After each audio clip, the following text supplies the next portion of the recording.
Welcome to Area 14 version 5.1. The update just released yesterday, April 29th, and there are so much new content in this update. There's building changes, gameplay changes, and a lot of bug fixes and overall improvements that make the game a lot more enjoyable. Today, I'll be showcasing all of these new features, starting with the building changes around the site, and then moving towards the smaller bits and pieces that were updated as the video progresses. But I can't waste any more time, so let's start with Zone A. As you can notice, Zone A received a brand new design. There's some texturing on the wall, and you can see I'm at the surface gate room. There's a nice little entrance welcoming sign, along with some little details. If we move forward, we can notice that yes, the design is constant among all of Zone A. Pipelining across the top, wider, it's a lot wider. If you played Area 14, Zone A, the layout itself has remained pretty much the same. Although the meeting room that once was is now replaced with the military police spawn. The military police got reinstated in this update, and they're going to have a lot of new duties that pertain to a lot of the new building changes that I'll go over today. Zone M being one of them, it got a massive overhaul. But as you can see, the Zone A junction is still here, leads to CZs, leads to MD, leads to Zone B, it's all the same. However, in the storage room, there is a big new change, and that is the engineering atomic swing. ENT has been removed where it once was, and it's now integrated into Zone A. If you go down these stairs, you can see there's a gate that leads to the technical wing. I cannot open it myself, however, there's another way to get in, and that is through Zone M.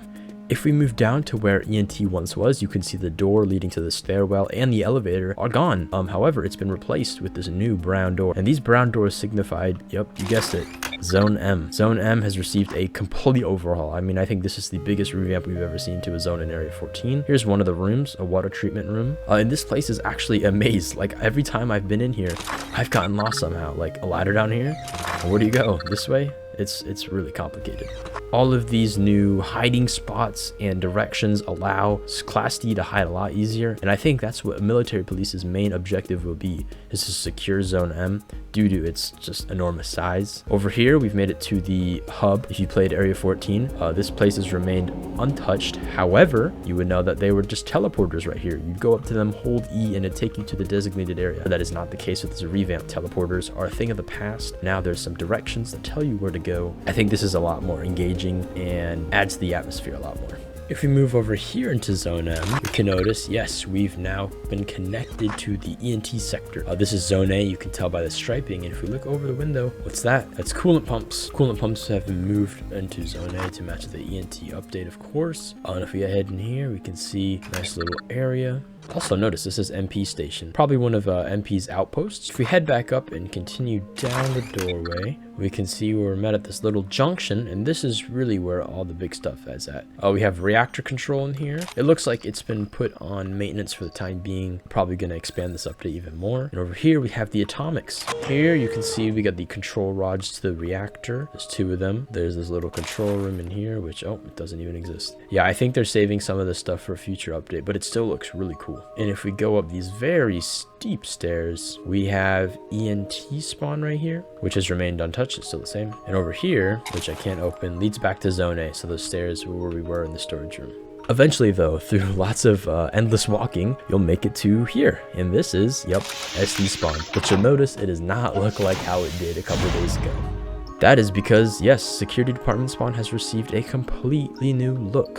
From the outside, you can see it has these clear walls with these stubble doors, a little reception area with the SD Highcom and Bearded, a little display of SD's kit and armory, and in here is where really everything happens. I mean, here's the armory, and I was just in there. That's where you came from in Zone M. Got a little display of some weapons and some more armor. This is the SRU spawn itself. Over here is where base SD spawn, nice little locker room. And then over here, my favorite part is the rally room. It is a lot bigger, and I think it's really cool for training hosts to utilize. We have a line for SRU, security itself, and MP. And up here in this room leads to a second floor, which I cannot access. However, it just has offices for high command members. Across the security department spawn is the new Foundation shooting range. Any Foundation member can utilize the shooting range to practice their aim if they wish. I think it's pretty cool for not just SD to use, but also everybody. If we segue over to Zone D, you'll notice that yes, the checkpoint has been reverted to once it was in version 3. A lot more simplified.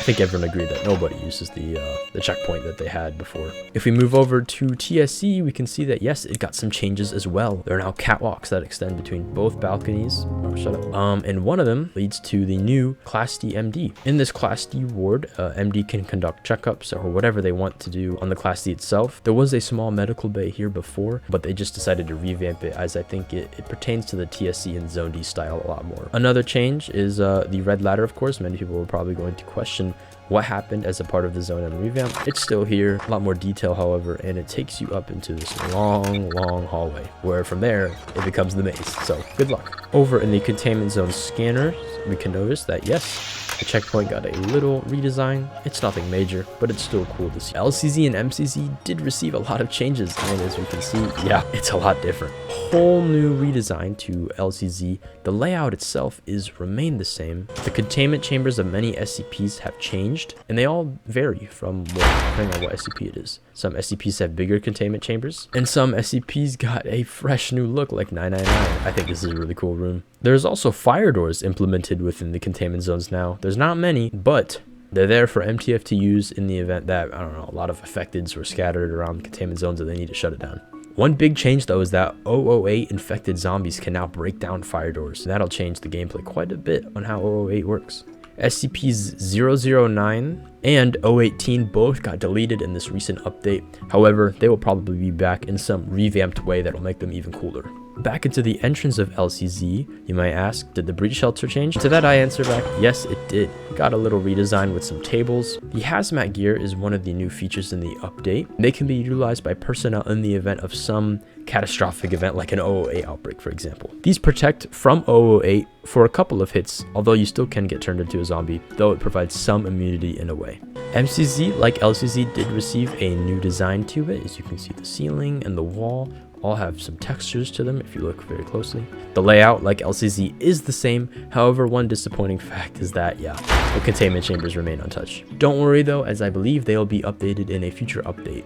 I forgot to talk about the biggest feature of this update. And yes, the FB toilets. They're so cool now. Look at this. Dyson hand dryers, Perel soap dispensers, a roll of toilet paper that is like 10 feet away from the stall. The future is now. We are in the future. But yeah, those are all the building changes in this update. There might be some subtle ones that I didn't notice, but these are all the ones that I could pick up from the changelog and from my findings. Now I'll transition into the gameplay features that were updated in this 5.1 version patch. So yeah, send it over to Editor Harp. In this update, the gun combat system got reworked. I think they've rewritten all of the scripts of how it works, so that's a lot less laggy and smoother. And I can definitely feel some notice to it. The shoulder swapping is a lot faster, so it definitely feels better to use compared to the old one. Okay, so everyone in defense gets combo advisor. MTF get primary combo, SRU get regular combo, and everyone gets a visor. So yeah, MTF TFE Plus receive primary combo during defense protocol, and SRU and MP also get the combo during defense protocol. Trainees get the P90, and S9 TFE get the MG36, but TFOs will receive this during defense. And the M60 is now a defense protocol exclusive. So, you know, repurposing this protocol I think was a really cool idea by MAD. I think it'll be called a lot more with these changes. And overall, yeah, I'm supportive of this. This is very, very cool. And here are the MP uniforms. So we have trainee constable, constable advisor, and then we have the commissioner. And then here is the MP combative uniform. And they even brought back the original classics from the 2020 OST.